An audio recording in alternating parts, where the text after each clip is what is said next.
Merhaba arkadaşlar, örgü kanalıma hoş geldiniz. Minik bebeklerimiz için kolay ve güzel tığ işi yazlık elbise yaptım. Bugün bu elbise anlatımını sizlerle paylaşmak istiyorum. Bakın arkadaşlar, elbisenin örgüsü çok kolay. Askılı yaptım ben bugün bu elbiseyi. Bakın ön bölümde askıları birleştirdiğim yere bakın bu şekilde çiçek yaptım. Siz tercihinize göre bu çiçeklerden yapabilirsiniz. Bakın. Bu çiçeklerden yaparak dikebilirsiniz. Bunun gibi bir çiçek yapmak isterseniz ben bu çiçek anlatımını yaptım. YouTube kanalıma yükledim. Bu çiçeğin olduğu YouTube linkini izlediğiniz bu videonun açıklama bölümüne ekliyorum. Siz o link üzerine tıklarsanız bu çiçekten yapabilirsiniz. Veya farklı modellerde çiçek yapımı YouTube kanalımda var. Ece'nin örgüleri YouTube kanalında çiçek örgüleri diye aratırsanız çok kolay bulabilirsiniz. Elbise örgüsüne yakadan başlıyoruz. Ben bugün bu elbise anlatımını 3 aylık bebek için yapıyorum. Siz bunu yeni doğan bebek için de yapabilirsiniz. 1, 2, 3, 4, 5 yaş her yaş çocuklarınız için yapabilirsiniz. Siz bu elbiseyi yeni doğan bebek için yapmak istiyorsanız benim yaptığımdan 1-2 zincir eksik başlayabilirsiniz. Bu arttırma sırasında 1 veya 2 sıra eksik yaparsanız yeni doğan bebek için olur. 6-12 aylık bebek için yapmak istiyorsanız benimle aynı sayıda başlayabilirsiniz. Bu arttırma sırasını 1 sıra fazla yaparsanız 6-12 aylık bebek için olur. 1-2 yaş arası bebekler için yapmak istiyorsanız bu zincir sayısını 2-3 zincir fazla başlayabilirsiniz. Yaka arttırma sırasını da 2-3 sıra fazla yaparsanız 1-2 yaş arası çocuklarınız için olur. 2-3 yaş içinde bu şekilde 2 veya 3 zincir fazla başlayabilirsiniz. Arttırmaları da buna göre arttırma yaparak istediğiniz ölçüde bu elbise örgüsünü yapabilirsiniz. Bakın arka bölümün görüntüsü de ön bölümün görüntüsü de aynı oldu arkadaşlar. İlk önce bakın bu kol kesimi yaptığım yere kadar arttırmalar yapıyoruz. Ön ve arka bölümü aynı sayıda başladım. Burada bakın kol altında birleştiriyoruz. Ön ve arka bölümü, sonra gövde bölümünü belli sıra aralıklarıyla arttırmalar yapıyoruz. Gövdenin örgüsünü elde ediyoruz. Etek ucunda bakın bu şekilde modeller yaptım. Çok güzel oldu. Bu elbise örgüsünde iplik olarak ben bugün bu ipliği kullandım. Penye bir iplik arkadaşlar. Bakın bu şekilde yazlık penye bir iplik. Siz bu elbise örgüsünde her marka iplik ve renklerini kullanarak yapabilirsiniz. Yazlık iplikler olarak kutun iplikler, merserize iplikler, pamuklu iplikleri tercih edebilirsiniz. Ben bugün bu şekilde bir penye iplik kullandım. Tığ olarak 5 numara 3 milimetre tığ kullandım. Benim elim çok sıkı değil. Bakın yaptığım örgüler yumuşak oluyor. Sizin eliniz sıkıysa 3,5-4,5 milimetre tığlarla yaparsanız çok daha güzel olur. Ölçülerini videonun sonunda ölçüyorum. Oraya bakabilirsiniz arkadaşlar. Ben bugün 3 aylık bebek için yaptım. İplik tığı hazırlayalım. Hep birlikte bu kolay ve güzel elbise örgüsüne başlayalım. Örgü kanalıma abone değilseniz abone olmayı unutmayın lütfen. Hepinize kolay gelsin. İyi çalışmalar.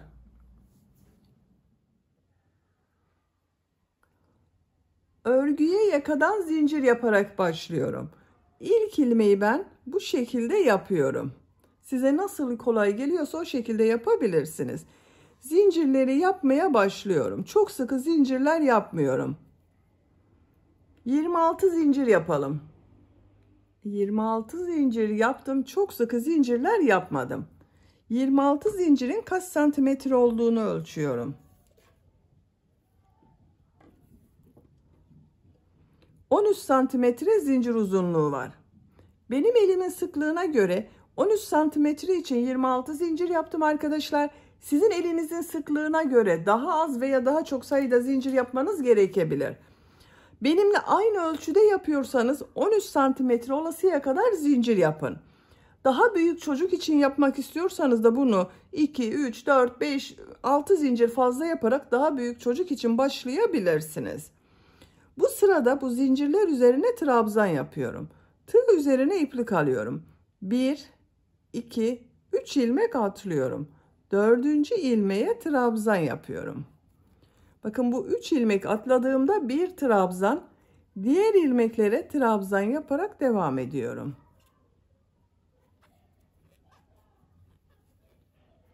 Bu sıra başında bakın 3 ilmek atlayarak yaptığım trabzan ile birlikte 23 trabzan yapacağız arkadaşlar. Zincirler üzerine trabzan yaparak sıra sonuna kadar devam edelim. Zincirler üzerine trabzan yaparak sıra sonuna kadar tamamladım. Sıra başında yaptığım bakın bu 3 zincir ile birlikte 23 trabzan oldu. 2, 4, 6, 8, 10, 12, 14, 16, 18, 20, 22, 23. Bir sıra üzerinde 23 trabzan var. Bu 23 trabzanın kaç santimetre olduğunu ölçüyorum.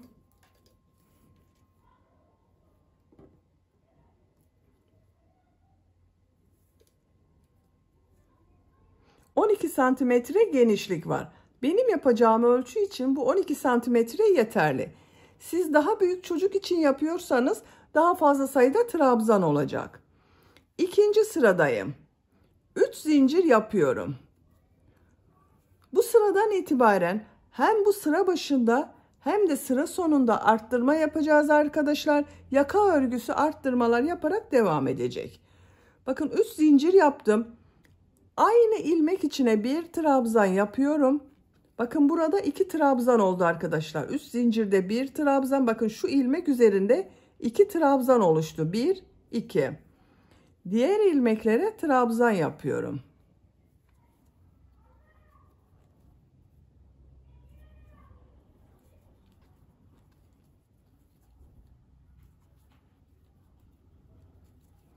Sıra sonunda yine arttırma yapacağız. Bakın şu 3. zincirde arttırma trabzanı yapacağız arkadaşlar.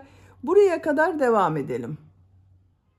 Sıra sonuna kadar tamamladım. Son ilmeği bakın burada 3 zincir yaparak yaptığım bir trabzan var. 3. zincir üzerine 2 trabzan yapıyorum. Arttırma yapıyorum arkadaşlar. Bakın sıra başında da 3 zincir yaptım. 3 zincir yaptığım ilmeğe trabzan yaptım. Arttırma yaptım.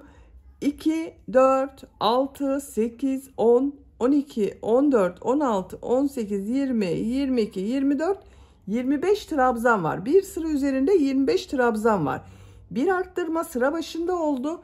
Bir arttırma sıra sonunda oldu. Her sırada hem sıra başında hem sıra sonunda arttırma yapacağız. Bu şekilde her sırada 2 fazla trabzan olacak. 3 zincir yapıyorum. Örgüyü çeviriyorum. 3. sıradayım. Bu ilk ilmek üzerine bir trabzan yapıyorum. Bakın 3 zincir yaptım. İlmeğe yaptım. Arttırma oldu arkadaşlar. Diğer ilmeklere trabzan yapıyorum. Sıra sonunda yine arttırma yapacağız. Burada bulunan 3 zincire kadar devam edelim. Sıra sonuna kadar tamamladım. Bir önceki sırada bakın 3 zincir yaparak yaptığım bir trabzan var. Bunun 3. zincir üzerine 2 trabzan yapıyorum. 1, 2. Bakın arttırma trabzanı yaptım. 3 zincir yapıyorum. Örgüyü çeviriyorum. 4. sıradayım. Bu ilk ilmeğe trabzan yapıyorum. Bakın 3 zincir yaptığım ilmeğe trabzan yaptım. Burada 2 trabzan oldu. Bu 3 zincirde bir trabzan, 1, 2 trabzan oldu. Diğer ilmeklere trabzan yapıyorum.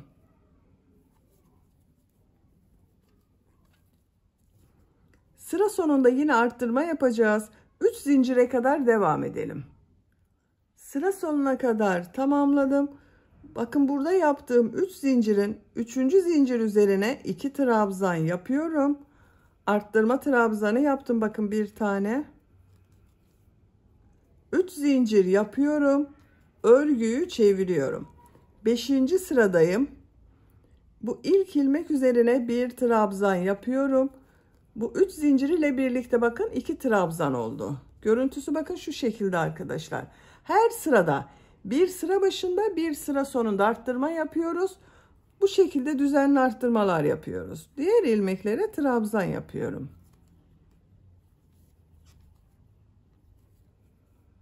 Sıra sonunda yine arttırma yapacağız. Bu 3 zincire kadar devam edelim. Sıra sonuna kadar tamamladım. Sıra sonunda bu 3. zincir üzerine 2 trabzan yapıyorum.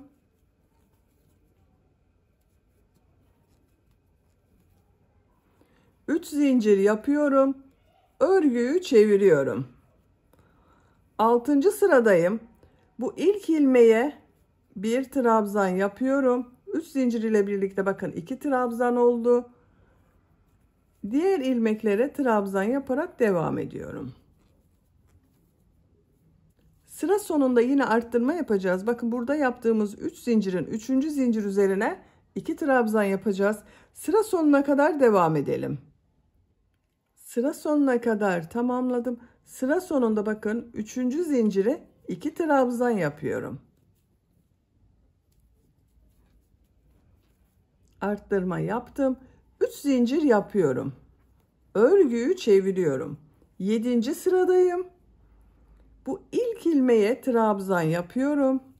Bakın 3 zincir ile birlikte 2 trabzan oldu. Diğer ilmeklere trabzan yapıyorum. Sıra sonunda yine arttırma yapacağız arkadaşlar. Bu son ilmeğe kadar devam edelim. Sıra sonuna kadar tamamladım. Son ilmeğe 2 trabzan yapıyorum. Arttırma yaptım bakın. Burada bitiriyorum arkadaşlar. 1, 2, 3, 4, 5, 6, 7. Yaka bölümünü ben bitirdim. Yapacağım ölçü için yeterli. Yaptığım 7 sıra 8 santimetre geldi. Benim yapacağım ölçü için yeterli. Siz daha büyük yapmak istiyorsanız 1 veya 2 sıra arttırma yaparak devam edebilirsiniz. Ön bölümün birini bitirdim. Bakın burası ön bölümse arka bölümü de yapacağız. Aynı şekilde yapacağız. Bunu kaç zincir başladıysanız diğer bölümü de aynı başlıyoruz. Ben 26 zincir ile başladım. Bunu da 26 zincir yapıyorum.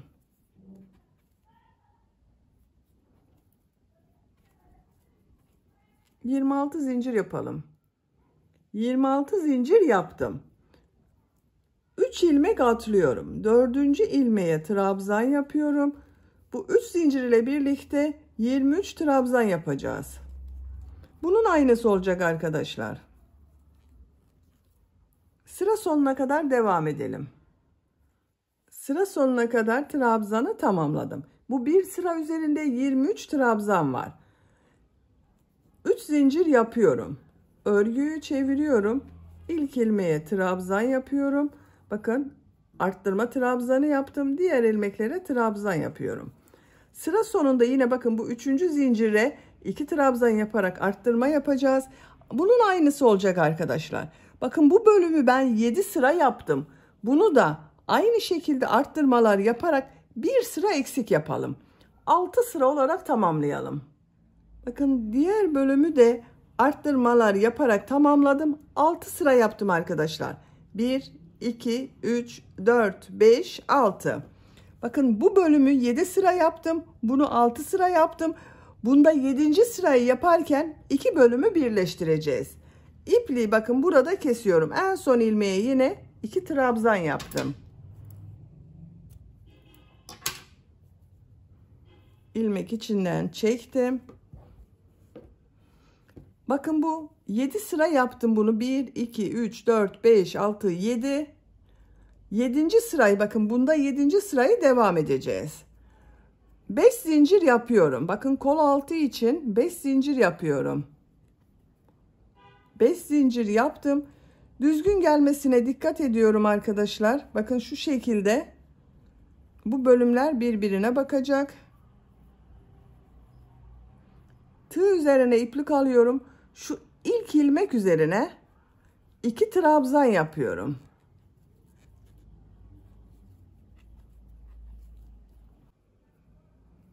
Bakın burada da son ilmeğe 2 trabzan yaptım. Bu bölümde de ilk ilmeğe 2 trabzan yaptım.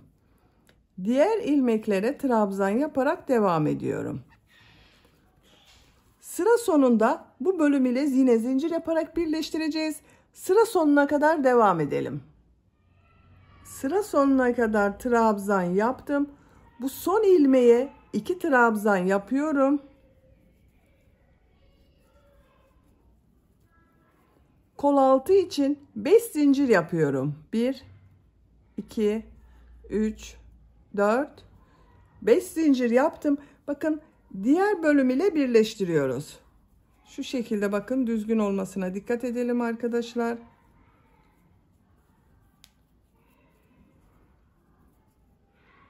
Burada yaptığım 3 zincir ile bakın ilmek kaydırma yaparak sırayı birleştiriyorum. Bakın 2 bölümü birleştirdik. 5 zincir burada yaptım. 5 zincir burada yaptım. Bu şekilde devam etmiyorum. Bakın kol altından başlayacağız. Burada bakın 5 zincir yaptım arkadaşlar. Bu 5 zincirin 3. zincire ilmek kaydırma yaparak dönüş yapıyorum. Bakın 1 2 3, bu tam ortadan elbisenin örgüsüne başlayacağız. Örgüyü çeviriyorum. Şu şekilde örgüyü çevirdim. 1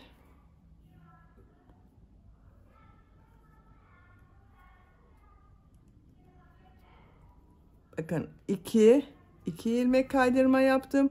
3. zincire ilmek kaydırma yaptım. Bu orta noktası olacak arkadaşlar. Bu 3. zincir orta nokta olacak.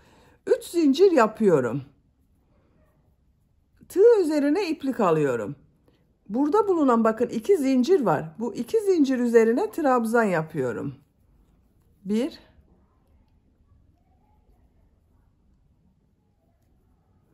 2. Bakın bu 3 zincirde bir trabzan.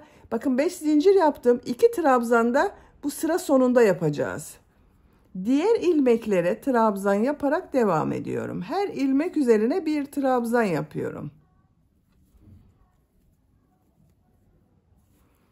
Burada yaptığımız zincire kadar trabzan yaparak devam edelim.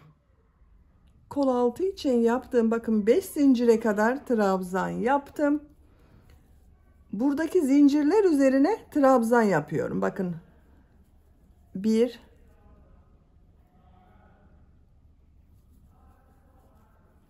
2 3 4 5. Bakın kol altında 5 zincir yaptım. Buraya da 5 trabzan yaptım. Bu ortadaki trabzana işaret yapıyorum arkadaşlar. Bir sonraki sıralarda buralarda arttırma yapacağız. Bakın 2 trabzan burada kaldı. 2 trabzan da işaretten sonra. Diğer ilmeklere trabzan yaparak devam ediyorum. Her ilmek üzerine trabzan yapıyorum. Trabzan sırası yaparak bu zincirlere kadar devam edelim. Bakın burada yaptığım zincire kadar trabzan yaptım. Bu 2 zincir üzerine trabzan yapıyorum.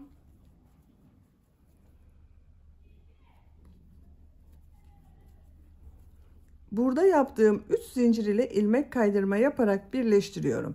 Bakın bu kol altında da 1 2 3 4 5 trabzan oldu arkadaşlar. Buraya işaret yapabilirsiniz. Bakın şu 3 zincir yaptığımız orta nokta oluyor. Burada da bakın bu 1 2 3 4 5 trabzan yaptım. Ortada bulunan trabzan üzerine işaret yaptım. İlerleyen sıralarda arkadaşlar bu işaret yaptığımız trabzandan önce ve sonra arttırmalar yapacağız. Bu işareti her sırada kaydırma yaparsanız güzel olur. Bir üst sıraya alırsanız güzel olur. 3 zincir yapıyorum. Örgüyü çeviriyorum. Her ilmek üzerine trabzan yapıyorum.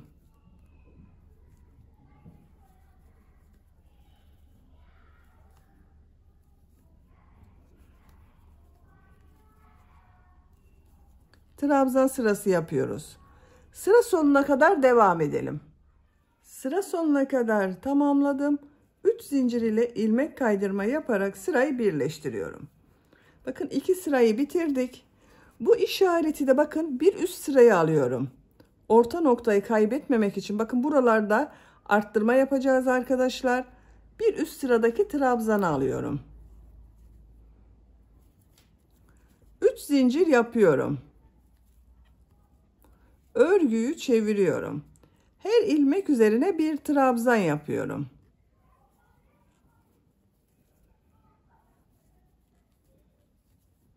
Sıra sonuna kadar devam edelim. Sıra sonuna kadar tamamladım. 3 zincir ile ilmek kaydırma yaparak sırayı birleştiriyorum. 3 zincir yapıyorum. Örgüyü çeviriyorum. Bu sırada arttırma yapacağız arkadaşlar. Bakın 1, 2, 3 sıra trabzan yaptım. Bu 4. sırada arttırma yapıyorum.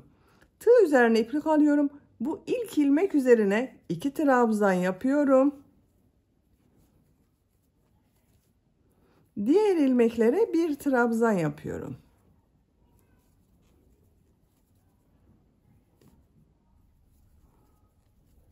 Bakın arttırma yaptık. Burada da arttırma yapacağız. Bakın bu işaretli olan trabzandan önce ve sonra arttırma yapacağız arkadaşlar. Bu ilmeğe kadar devam edelim. İşaret yaptığımız bakın trabzana kadar trabzan yaptım. Bu işaretten önceki bakın bu ilmeğe 2 trabzan yapıyorum. Bu işaretli olan ilmek üzerine bir trabzan yapıyorum. İşaretten sonraki ilmek üzerine 2 trabzan yapıyorum. Bakın bir arttırma burada yaptım, bir arttırma burada yaptım. İşareti bir üst sıraya alıyorum.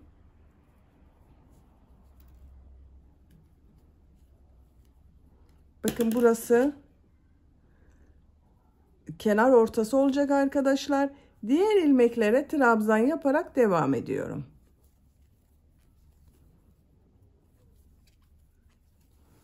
Sıra sonunda da arttırma yapacağız. Son ilmeğe kadar devam edelim. Sıra sonuna kadar tamamladım. Bakın bu son ilmeğe 2 trabzan yapıyorum. Bakın bir arttırma yapmış oldum arkadaşlar. 3 zincirin bakın 3. zincir ile ilmek kaydırma yaparak birleştiriyorum. Bakın bu 3 zincirden sonra 2 trabzan yaptım. 3 zincirden önce 2 trabzan yaptım. Bir arttırma burada, bir arttırma burada oldu. Aynı burada yaptığımız gibi bakın. Burası burada yaptığımız 3 zincir gibi oluyor arkadaşlar. Bir arttırma burada, bir arttırma burada yaptım. 3 zincir yapıyorum. Örgüyü çeviriyorum. Arttırma yapmadan her ilmek üzerine trabzan yapıyorum.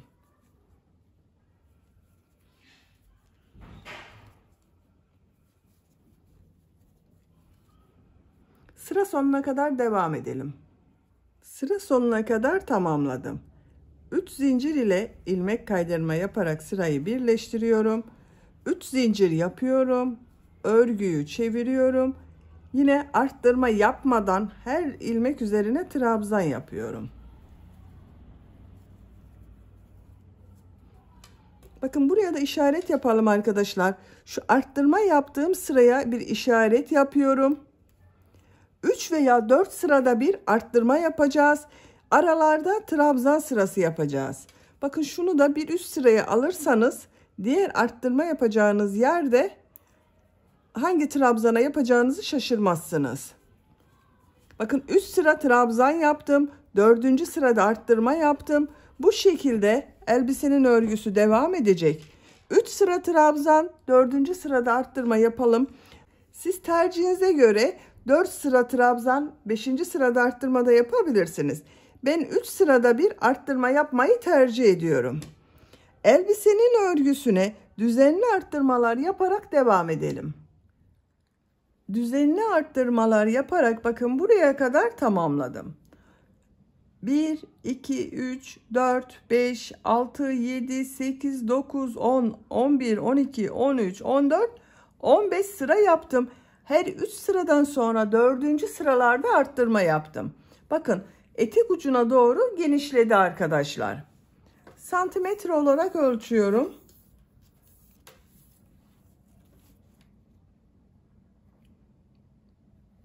19 santimetre yükseklik var. Ben bugün 3 aylık bebek için yaptım. 19 santimetre yükseklik yaptım arkadaşlar. Siz daha büyük çocuk için yapıyorsanız bunu arttırmalar yaparak devam edebilirsiniz. Elbise örgüsünü burada bitirmiyoruz. Etek ucunda modeller yapacağız. Model bölümünün daha güzel görünmesi için bir sıra sık iğne yapıyorum.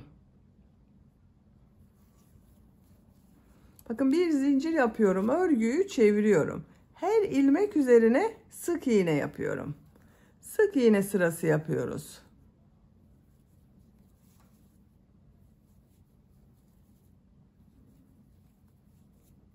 Sıra sonuna kadar devam edelim. Sık iğne yaparak sıra sonuna kadar tamamladım. İlk ilmek ile ilmek kaydırma yaparak birleştiriyorum. Bir sıra sık iğne yaptım. Şimdi model sırasındayım. Bakın bu aynı ilmek içine model yapacağız. 3 zincir yapıyorum. Model 3 trabzan, 2 zincir 3 trabzandan oluşuyor. Bu 3 zincirde 1 trabzan oluyor. Bu ilmek içine 2 trabzan yapıyorum. 3 zincir ile birlikte bakın 3 trabzan oldu. 2 zincir yapıyorum. Aynı ilmeğe 3 trabzan yapıyorum. Çok sıkı yapmıyorum arkadaşlar. Örgü yumuşak olsun diye bakın sıkı yapmıyorum ben. Tığ üzerine iplik alıyorum. 2 ilmek atlıyorum. 3. ilmeğe 3 trabzan, 2 zincir, 3 trabzan yapıyorum. 2 zincir yapıyorum. 3 trabzan yapıyorum bakın.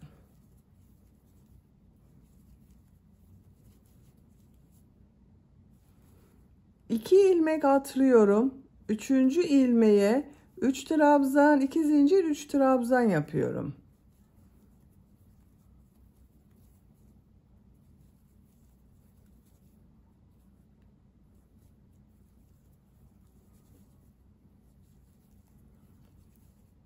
İki ilmek atlıyorum. 3. ilmeğe 3 trabzan, 2 zincir, 3 trabzan yapıyorum. Bakın bu şekilde oluyor. Sıra sonuna kadar devam edelim. Sıra sonuna kadar model yaptım. Bakın sıra sonunda şu 2 ilmek kaldı arkadaşlar. İlk ilmek ile ilmek kaydırma yaparak birleştiriyorum. Bakın model yerleştirmeyi yaptım.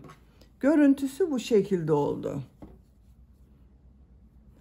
İkinci model sırasındayım. İlmek kaydırma yaparak model ortasında yaptığım 2 zincire geçiyorum. Buraya 3 zincir yapıyorum. 2 trabzan yapıyorum. Bu 3 zincirde 1 trabzan, bununla 3 trabzan oluyor arkadaşlar. Bakın 3 trabzan oldu. 2 zincir yapıyorum.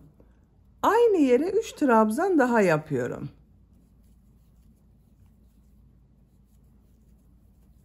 3 trabzan, 2 zincir, 3 trabzan.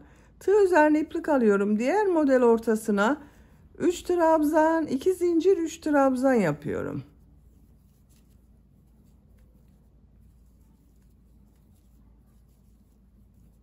Bakın çok sıkı yapmıyorum arkadaşlar trabzanı. Diğer model ortasına 3 trabzan, 2 zincir, 3 trabzan yapıyorum.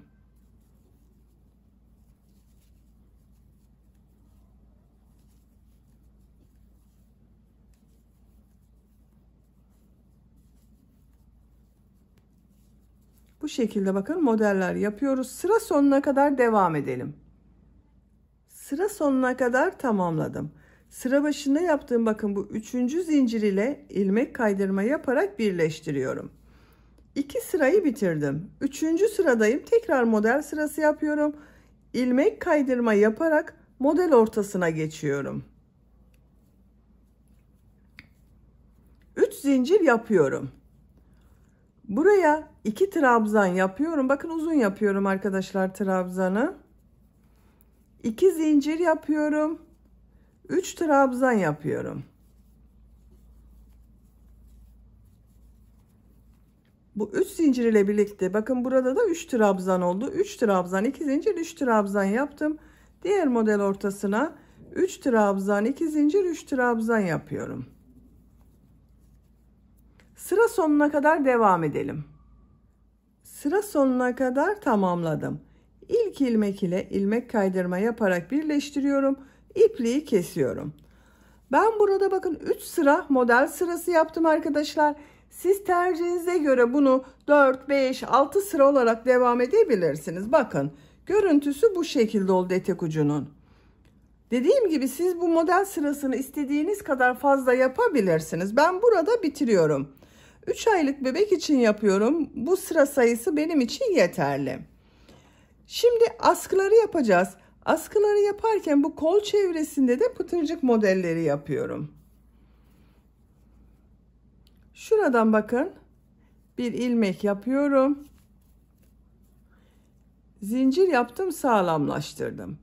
Şu ilk ilmeğe bir sık iğne, 2 zincir, bir sık iğne yapıyorum. Minik pıtırcık modelleri yapıyoruz. Bakın şu ilmeği atlıyorum. Şu ikinci ilmeğe bir sık iğne, 2 zincir, bir sık iğne yapıyorum. Bir sık iğne, 2 zincir, bir sık iğne yapıyorum. Bakın şu trabzan sırasını atlıyorum. Bu sıraya bir sık iğne, 2 zincir, bir sık iğne yapıyorum. Şu şekilde pıtırcık modelleri oluşuyor. Kol çevresinde pıtırcık modelleri yaparak buraya kadar devam edelim. Kol çevresinde pıtırcık modeli yaparak bakın diğer uca kadar tamamladım. Görüntü bu şekilde oldu arkadaşlar. Şimdi elbisenin askılarını yapmaya başlıyoruz. Bir askı buraya yapacağız, bir askı buraya yapacağız. Diğer bölüm ile birleştireceğiz bakın. Ön ve arka bölümü bir askı ile birleştireceğiz. Şu ilk ilmeğe bir sık iğne yapıyorum. Bir zincir yapıyorum. Tığ üzerine iplik alıyorum.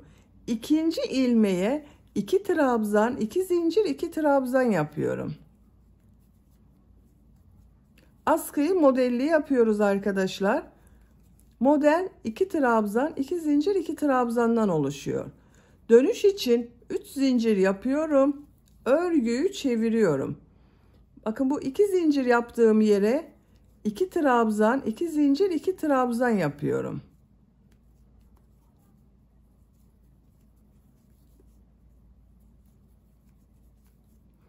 Üç zincir yapıyorum. Örgüyü çeviriyorum. Bu 2 zincir üzerine 2 trabzan, 2 zincir, 2 trabzan yapıyorum.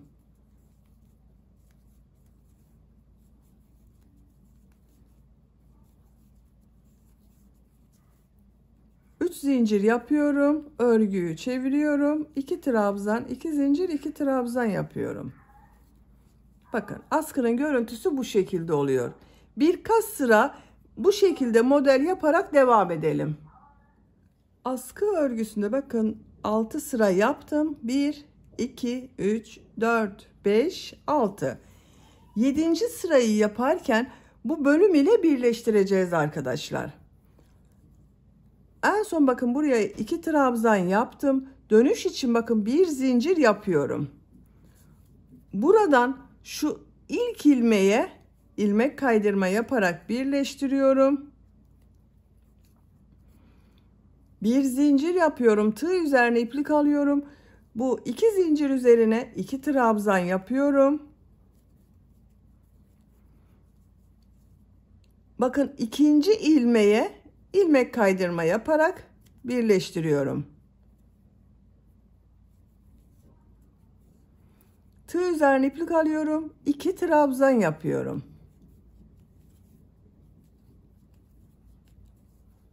Üçüncü ilmek ile ilmek kaydırma yaparak birleştiriyorum askı örgüsünü. Bitiriyorum arkadaşlar. İpliği kesiyorum. Bakın birleştirdiğim yerin görüntüsü bu şekilde oldu. Bu askı örgüsünü yaptık. Şimdi diğer askı örgüsünü yapacağız. Bu modelin aynısını da diğer askıda yapacağız arkadaşlar. Bakın 1, 2, 3. ilmeğe ipliği bağlıyorum. Siz ilmek yaparak da yapabilirsiniz.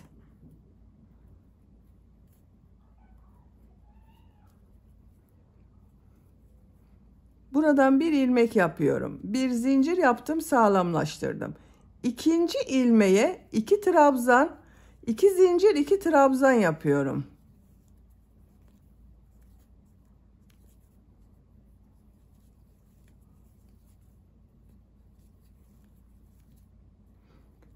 zincir yapıyorum. Örgüyü çeviriyorum. 2 trabzan, 2 zincir, 2 trabzan yapıyorum.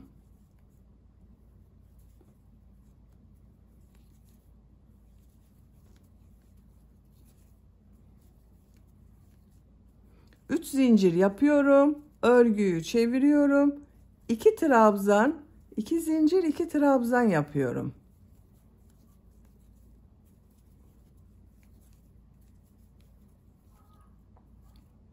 Bu askı da aynısı olacak. Bu askıyı ben 6 sıra yaptım. Siz tercihinize göre bunu daha uzun yapabilirsiniz arkadaşlar. 7, 8, 9, 10 sıra olarak yapabilirsiniz. Benim yapacağım ölçü için bu 7 sıra askı yeterli oldu. Ben bugün 3 aylık bebek için yapıyorum. 7 sıra yapıyorum. 6 sıra olarak tamamlayalım. Diğer askı örgüsünde 6 sıra yaptım. 1, 2, 3, 4, 5, 6. 7. sırada bu gövde bölümü ile birleştiriyorum. Bir zincir yapıyorum. Bakın burada sayıyorum. 1, 2, 3. ilmek ile ilmek kaydırma yaparak birleştiriyorum. Bir zincir yapıyorum. Tığ üzerine iplik alıyorum. Bakın buraya 2 trabzan yapıyorum model için. 2 trabzan yaptım. Şu ortada bulunan bakın ikinci ilmeğe ilmek kaydırma yaparak birleştiriyorum. Tığ üzerine iplik alıyorum. Buraya 2 trabzan yapıyorum. Bakın bitirdim. Son ilmek ile ilmek kaydırma yaparak birleştiriyorum. İpliği kesiyorum. Bakın bu askıyı da gövde ile birleştirdik. Şimdi bu kol çevresinde de burada yaptığım gibi pıtırcık modelleri yapıyorum. Şuradan başlıyorum bakın. Buradan bir ilmek yapıyorum. Şu ilmeğe bir sık iğne, 2 zincir, bir sık iğne yapıyorum. Şu bir ilmeği atlıyorum. Bu ilmeğe bir sık iğne, 2 zincir, bir sık iğne yapıyorum. Bir ilmek atlıyorum. Bir sık iğne, 2 zincir, bir sık iğne yapıyorum. Bakın bu şekilde pıtırcık modeli oluyor. Bu kol çevresinde kaç pıtırcık modeli yaptıysanız burada da aynı sayıda pıtırcık modeli yaparsanız görüntü olarak daha düzgün olur arkadaşlar. Sıra sonuna kadar devam edelim. Sıra sonuna kadar pıtırcık modeli yaptım. Şu ilmek ile ilmek kaydırma yaparak birleştiriyorum. İpliği kesiyorum. Bakın arkadaşlar diğer kol çevresinde de bu şekilde pıtırcık modelleri yaptım. Böylece elbise örgüsünü bitirdim. Bakın çok güzel oldu.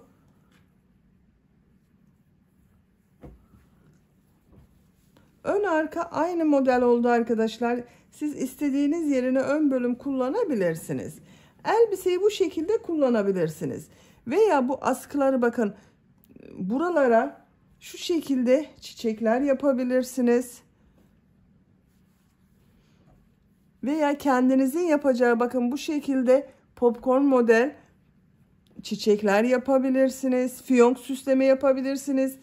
Çiçek desenli düğmeler dikebilirsiniz. İstediğiniz gibi yapabilirsiniz.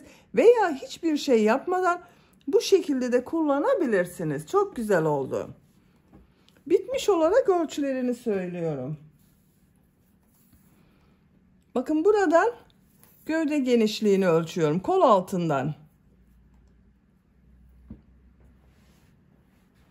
23 santimetre. Kol altından etek ucuna kadar olan yüksekliği ölçüyorum. 26 santimetre. Askının ucundan etek ucuna kadar olan yüksekliği ölçüyorum. 38 santimetre. Ben bugün 3 aylık bir bebek için yaptım. Bu ölçüde oldu. Bakın çok güzel oldu. Beni dinlediğiniz ve izlediğiniz için hepinize çok teşekkür ederim. Örgü kanalıma abone değilseniz abone olmayı unutmayın lütfen. Sizlerle yeni örgülerde görüşmek dileğiyle. Hoşça kalın, sevgiyle kalın.